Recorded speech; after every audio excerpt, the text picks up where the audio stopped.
At 11:47 a.m. on March 20th, 2024, my heart stopped beating on the cold floor of Burlington Elementary. The last thing I saw was the flickering fluorescent lights above me, until darkness consumed everything. For 33 minutes and 27 seconds, I was clinically dead. But what happened during those minutes changed everything I understood about reality. I witnessed a war that rages invisibly around us every second. A battle where our whispered prayers become spiritual nuclear weapons. What Jesus revealed to me about prayer that day will shake everything you believe about your words to heaven. At 11:47 a.m. on March 20th, 2024, my heart stopped beating on the cold floor of Burlington Elementary. The last thing I saw was the flickering fluorescent lights above me until darkness consumed everything. For 33 minutes and 27 seconds, I was clinically dead. But what happened during those minutes changed everything I understood about reality. I witnessed a war that rages invisibly around us every second, a battle where our whispered prayers become spiritual nuclear weapons. What Jesus revealed to me about prayer that day will shake everything you believe about your words to heaven. My name is Mary Elizabeth Walker, and I've been teaching 3rd grade at Burlington Elementary for the past 15 years. At 42, I thought I understood the rhythms of classroom life, the morning enthusiasm, the afternoon lulls, the constant juggle of 28 young minds seeking knowledge and attention. That March morning began like any other in Vermont's cruel winter. The temperature stood at -12 degrees, and fresh snow had blanketed our school grounds overnight. The challenges of modern teaching had been weighing heavily on me. That morning, I'd already responded to 12 parent emails, updated our digital learning platform, and managed 3 behavioral incidents before first period even began. The constant ping of notifications from our school's communication app competed with the immediate needs of my students. I'd skipped breakfast, as usual, choosing instead to prepare additional materials for Tommy, a student struggling with severe anxiety, a growing concern I'd noticed in many children since the pandemic. The morning had been particularly demanding. Sarah had forgotten her medication, Michael was having another panic attack about his upcoming assessment, and the school's Wi-Fi had crashed just as we were starting our digital literacy session. I remember checking my smartwatch. My heart rate was elevated, but I dismissed it as stress. Teaching in 2024 meant wearing multiple hats: educator, counselor, tech support, and sometimes even substitute parent. By 11:40 a.m., as my class headed to lunch, I felt an unusual dizziness creep in. The fluorescent lights in the hallway seemed to pulsate strangely, creating an odd pattern that made me blink repeatedly. Mrs. Anderson, my colleague of 12 years, later told me she noticed something was wrong when I stumbled slightly near room 204. "Mary," she had called out, "are you all right?" I never got to answer that question. The pressure in my chest became unbearable, like an elephant sitting squarely on my sternum. Our school nurse would later explain that I was experiencing a massive pulmonary embolism, a blood clot that had traveled to my lungs, likely formed during those long hours sitting at my desk during virtual parent conferences the previous week. The next few moments unfolded in slow motion. I remember the cold tile against my cheek, the distant sound of children's voices from the cafeteria, and Mrs. Anderson's urgent voice calling for help on her phone. The school's emergency response plan kicked in immediately, something we had drilled for but never expected to use for a teacher. Through the growing fog in my mind, I could hear the rapid footsteps of our school nurse, Mrs. Patterson, her voice calm but authoritative as she began chest compressions. The students were quickly redirected from the hallway, but not before some of them saw their teacher lying motionless on the floor, an image our school counselor would help them process in the weeks to come. The last sensory memories before everything changed were vivid yet fragmented. The rough texture of the carpet under my fingertips, the smell of sanitizer from the nearby dispenser, and the echo of urgent voices calling my name. My smartwatch's last recorded heart rate was 38 beats per minute, dropping rapidly. The emergency response team arrived in 7 minutes, a record time given the treacherous winter roads. I later learned that my colleague, Mr. Roberts, had stood in the snow directing the ambulance through our complex school parking lot. The EMTs found me without a pulse, their equipment confirming what everyone feared. I had no heartbeat, no respiratory function. As they loaded me into the ambulance, my principal was already calling my husband James, who was in the middle of teaching his high school physics class across town. My own children, Emma and Joshua, were fortunately shielded from the immediate crisis in their respective middle school classes. None of us knew that this ordinary Tuesday would become the pivot point of not just my life, but the lives of countless others who would hear my testimony. The transition from physical consciousness to what came next was unlike anything in my earthly experience. The chaotic sounds of the ambulance and urgent voices of the EMTs gradually faded, replaced by a profound stillness. The crushing chest pain that had dominated my final conscious moments dissolved, giving way to a complete absence of physical discomfort.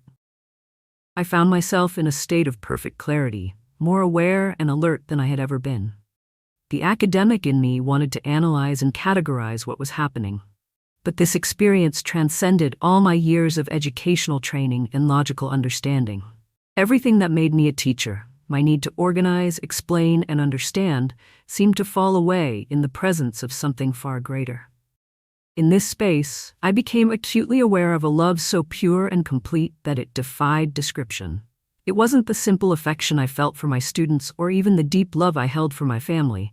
This was something that seemed to permeate every particle of my being. I felt known, completely and utterly, yet fully accepted. Then I heard his voice. To call it a voice seems inadequate. It was more like truth itself taking form. Mary, Jesus spoke my name, and in that single word, I understood more about divine love than all my years of Sunday school and Bible study had taught me. His presence carried both the ultimate authority of the universe and the intimate tenderness of a parent comforting their child. His appearance was nothing like the paintings that hung in our church hallway.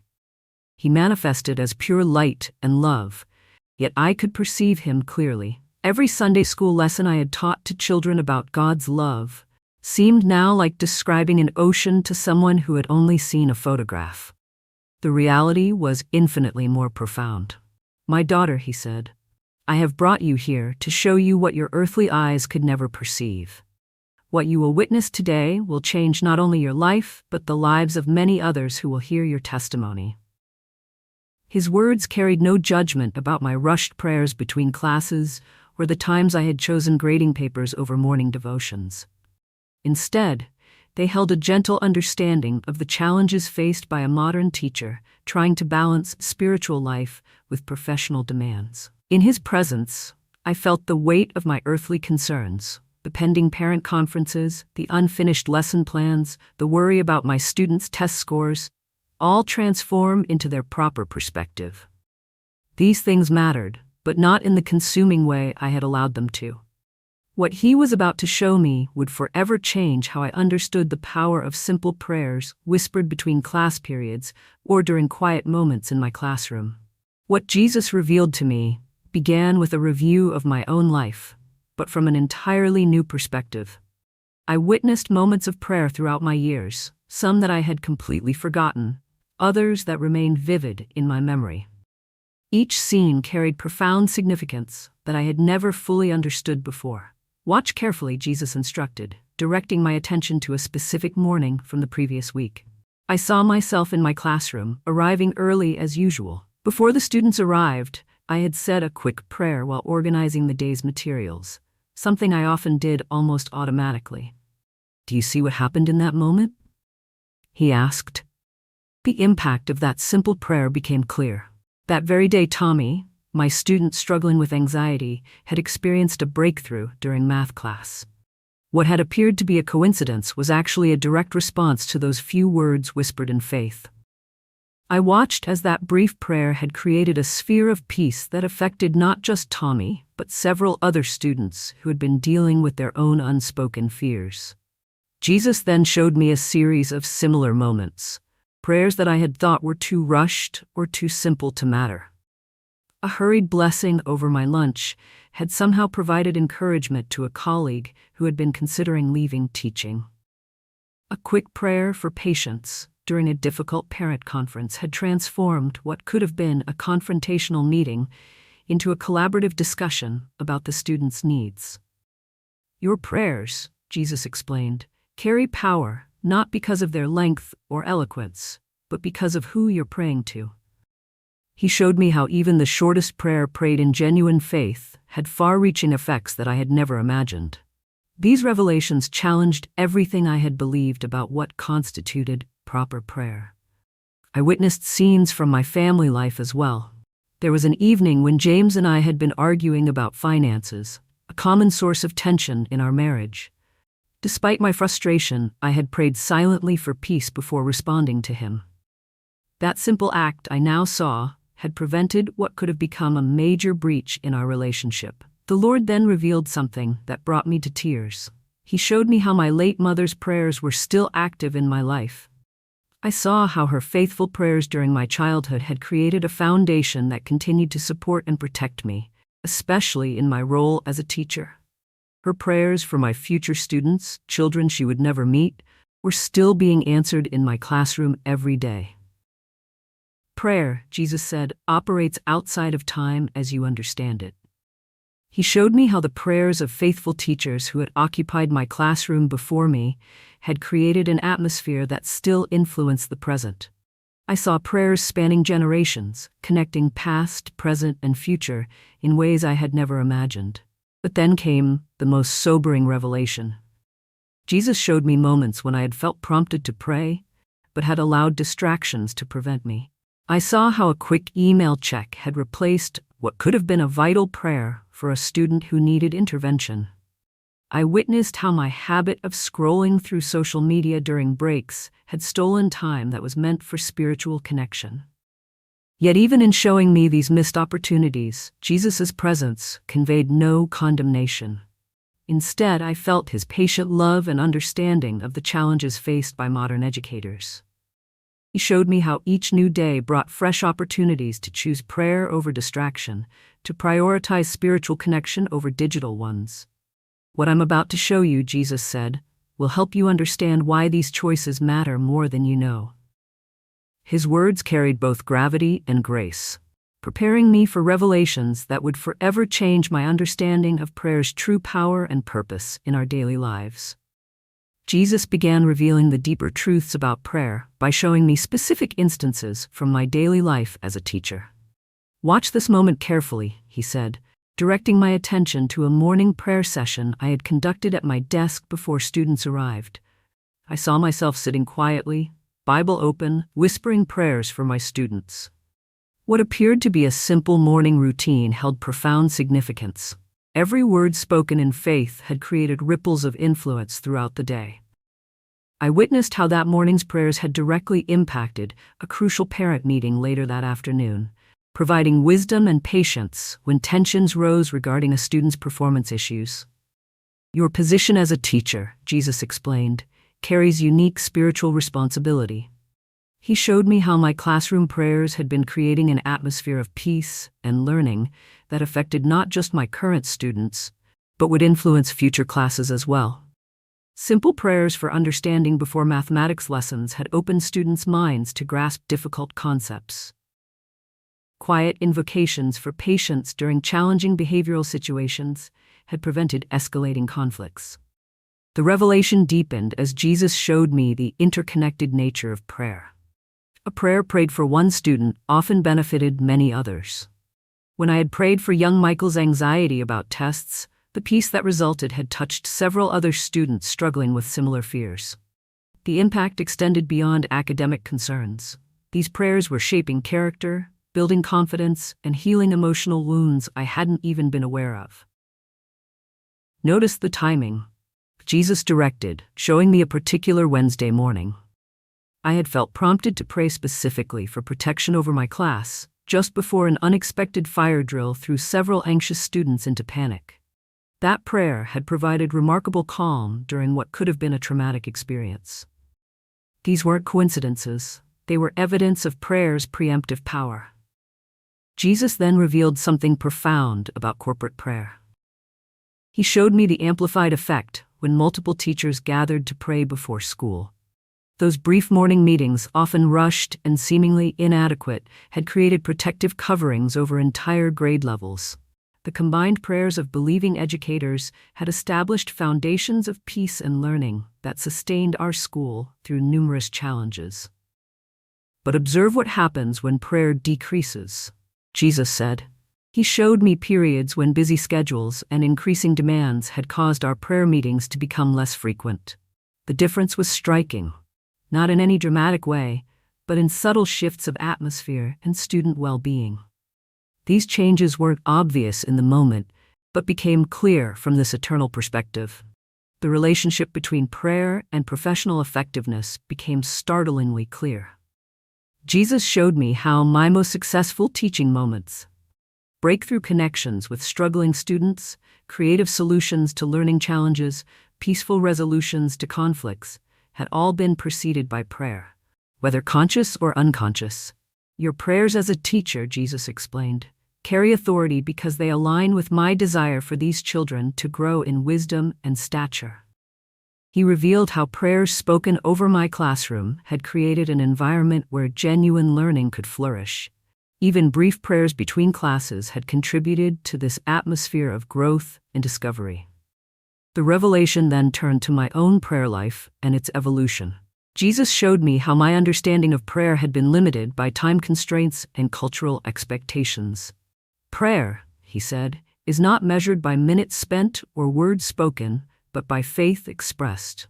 He revealed how some of my shortest prayers, offered in genuine faith during hectic moments, had been powerfully effective. What followed was a stunning revelation about missed opportunities. Jesus showed me moments when he had prompted me to pray for a particular student, a colleague, or a situation, but I had been too distracted by professional demands to respond. Yet even these revelations came wrapped in grace, not condemnation. These are not shown to bring guilt, Jesus explained, but to reveal prayer's true priority in your calling as a teacher. The most profound insight came regarding the long-term impact of a teacher's prayers. Jesus showed me how prayers offered for students continued to influence their lives long after they left my classroom. A prayer for a struggling reader in 3rd grade was still active years later as that student tackled challenging texts in high school. Prayers for emotional healing were still working in the lives of students who had long since moved on to other grades. This is why the enemy works so hard to distract teachers from prayer, Jesus explained. He showed me how modern educational demands, constant emails, endless documentation, continuous professional development requirements, while important, had been used to slowly erode time that was meant for prayer. The strategy wasn't to stop prayer entirely, but to gradually diminish its priority in a teacher's daily routine. Jesus then revealed a deeper understanding of how prayer operates in our daily professional lives. What you perceive as ordinary challenges often have deeper significance, he explained.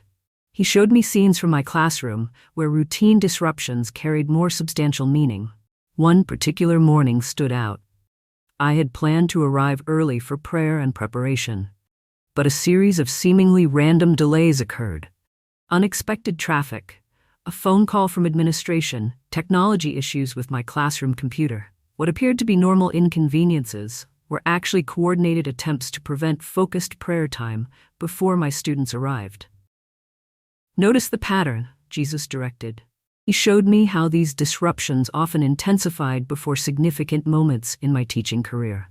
Parent conferences that needed wisdom, crucial conversations with struggling students, or important decisions affecting my class. The timing wasn't coincidental. These interruptions targeted moments when prayer would have been most impactful. I witnessed how modern professional demands could become subtle diversions from prayer. The constant stream of emails, the pressure to update online gradebooks, the endless documentation requirements, while necessary aspects of modern education, could easily consume the quiet moments originally intended for spiritual preparation. These weren't just administrative burdens. They were strategic disruptions of prayer time. Jesus showed me specific instances where persistence in prayer had made profound differences. There was a morning when, despite multiple interruptions, I had maintained my commitment to pray for my students. That very day, a crucial breakthrough occurred with a student who had been resistant to learning all year. The timing wasn't coincidental. It was a direct result of prayers that had overcome significant opposition. "Observe carefully," Jesus said, revealing how simple prayers throughout the school day created protection and guidance. A quick prayer before a difficult conversation with a parent had provided exactly the right words. A moment of silent prayer during a challenging behavioral situation had brought unexpected wisdom and patience. The revelation extended to the impact of collective prayer in educational settings. When teachers gathered to pray together, even briefly, it established foundations of peace and wisdom that affected entire grade levels. These prayer meetings, often squeezed into busy schedules, carried more significance than we realized. Jesus showed me how modern technology, while valuable for education, could become a subtle deterrent to prayer. The constant notifications, the pressure to respond immediately to messages, the addiction to instant information. All these created an atmosphere of perpetual distraction that made focused prayer increasingly difficult. "Your prayers as educators," Jesus explained, "carry special authority because they align with my purposes for these children." He revealed how prayers spoken in classrooms became seeds of transformation in students' lives, often bearing fruit years after they left our care. Even short prayers between classes or during quiet moments had lasting impact. The most sobering insight came regarding missed opportunities for prayer. Jesus showed me moments when he had prompted prayer for specific situations: a troubled student, a struggling colleague, a difficult class period, but these promptings had been overlooked in the rush of professional responsibilities. Yet even these revelations came with grace and understanding, not condemnation. "These insights are not meant to burden you," Jesus said, "but to show you the true power available in your calling as a teacher." He revealed how every prayer, whether long or short, formal or spontaneous, contributed to an atmosphere where genuine learning and growth could flourish. Understanding dawned that prayer wasn't just a professional duty or a religious obligation. It was a powerful tool entrusted to educators for the benefit of their students. The everyday challenges of teaching took on new meaning when viewed through this lens of spiritual significance. Jesus then guided me through specific ways to implement what he had revealed, showing practical applications within the constraints of modern education. These insights transformed my approach to teaching and prayer in measurable ways. "Begin with your classroom preparation," he instructed. He showed me how dedicating just 15 minutes before students arrived could create an atmosphere conducive to learning and growth. This wasn't about complex spiritual exercises, but rather simple, focused prayer for the day ahead. Each morning, I learned to pray specifically for my students' needs, upcoming challenges, and teaching opportunities. The results became evident in my daily teaching practice. During a particularly challenging unit on fractions, I implemented a new routine of quiet prayer before each mathematics lesson. The change in student comprehension was remarkable. Michael, who had struggled with math anxiety all year, began showing increased confidence. Sarah, typically hesitant to participate, started raising her hand to answer questions. In parent conferences, I discovered the power of brief, silent prayer before each meeting. These moments of spiritual preparation transformed potentially confrontational situations into collaborative discussions. One memorable conference with Tommy's parents shifted from concerns about his behavior to developing constructive strategies for his success. The implementation extended to staff relationships as well. Our grade-level team meetings, which previously focused solely on administrative matters, began with brief moments of quiet reflection. The impact on our professional collaboration was significant. Decisions became more measured, discussions more productive, and solutions more creative. Jesus showed me how to integrate prayer into the natural rhythm of the school day without compromising professional boundaries or educational standards. Between classes, during lunch breaks, or while students worked independently, quick prayers could be offered without disrupting instructional time. These prayers, though brief, carried significant impact on classroom dynamics.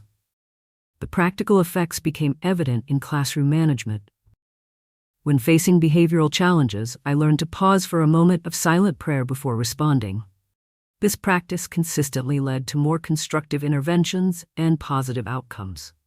Even the most difficult students seemed to respond differently when situations were approached with this prayerful mindset.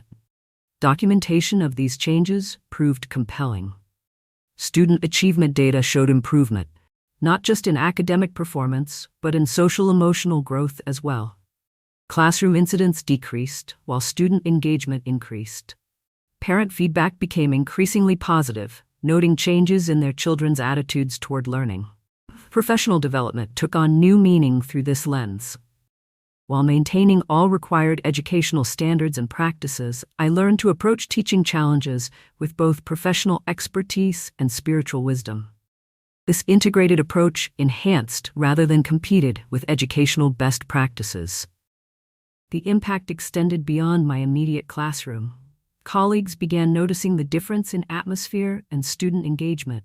Several asked about my approaches to classroom management and student motivation, opening doors for meaningful professional conversations about comprehensive student development. Jesus emphasized the importance of balance in this implementation. These practices should enhance, not burden your teaching, he explained. The goal wasn't to add more tasks to an already full schedule, but to infuse existing practices with spiritual purpose and power. The most significant practical application came in addressing student anxiety and emotional needs. Through prayerful attention, I became more attuned to unspoken student struggles. This awareness led to more timely and effective interventions, often preventing issues before they escalated. These implementations created a sustainable model of teaching that integrated professional excellence with spiritual wisdom. The results were measurable in both tangible metrics and intangible improvements in classroom atmosphere and student well-being. My return to physical consciousness occurred gradually in the intensive care unit at Green Mountain Medical Center. The first sensations were the steady beeping of medical monitors and the gentle pressure of an oxygen mask on my face. Through half-opened eyes, I saw James holding my hand, his face etched with concern and relief. The medical team expressed amazement at my recovery. My vital signs stabilized rapidly, and preliminary tests showed no lasting damage from the pulmonary embolism. Dr. Anderson, the lead physician, noted that such complete recoveries were uncommon in cases of extended cardiac arrest. During my initial recovery period, I experienced a profound sense of clarity and purpose. The hospital staff noticed an unusual peace about me, even as I processed the serious nature of what had occurred. The attending nurse commented that she had never seen a patient so calm after such a significant medical event. The 2 weeks of mandatory medical leave provided time for reflection and integration of all I had learned. My family noticed the change immediately. James remarked that there was a different quality to my presence, a depth that hadn't been there before. Even my children sensed the transformation, responding to a new steadiness in my demeanor. Upon medical clearance, I began preparing for my return to the classroom. The experience had fundamentally altered my approach to teaching, though in ways that would enhance rather than compromise my professional responsibilities. My return to Burlington Elementary marked the beginning of a transformed approach to education. The experiences I've shared aren't meant merely as a testimony, but as an invitation to understand the profound impact of prayer in our professional lives. The changes in my classroom became evident immediately. Students responded to the new atmosphere of peace and purpose. Test scores improved, behavioral incidents decreased, and parent feedback reflected positive changes in their children's attitudes toward learning. These measurable outcomes validated the integration of prayer into daily educational practice, while maintaining professional standards. My experience serves as evidence that spiritual awareness and professional excellence can coexist harmoniously. Throughout the subsequent months, colleagues observed the positive changes and sought to understand the transformation they witnessed. This opened opportunities for meaningful discussions about comprehensive approaches to education. To fellow educators reading this testimony, I extend an invitation to examine your own practice. Consider how brief moments of prayer might enhance rather than burden your professional responsibilities. The demands of modern education are significant, But incorporating spiritual awareness can provide unexpected resources for meeting these challenges. The power of prayer in education isn't about dramatic interventions or religious instruction. Rather, it's about creating an atmosphere where genuine learning and growth can flourish. Every prayer, whether a moment's whisper between classes or a quiet reflection before starting the day, carries significance beyond our immediate perception. My near-death experience revealed these truths, but implementing them requires no extraordinary circumstances. It simply requires willingness to recognize and embrace the profound impact of prayer in our daily professional lives. In today's fast-paced world, where professional demands and digital distractions constantly compete for our attention, many educators and professionals find themselves overwhelmed, questioning their impact and purpose. My near-death experience revealed a profound truth. The simplest prayers carry extraordinary power to transform our workplaces and relationships. As a fellow educator who faced the same daily challenges you encounter, demanding parents, struggling students, endless administrative tasks, I discovered that brief moments of prayer, even amid our busiest days, create ripples of positive change that extend far beyond our immediate perception. What happened in that hospital room wasn't just about my survival. It was about understanding how our quiet moments of spiritual connection can profoundly impact those around us, our students, colleagues, and families. The measurable improvements in student performance, classroom behavior, and professional relationships weren't coincidental. They were direct results of incorporating prayer into daily professional practice. This testimony isn't about religious obligation. It's about recognizing the untapped potential within each of us to create positive change through simple, sincere prayer. In a world that increasingly prioritizes digital connections over spiritual ones, your prayers matter more than you know.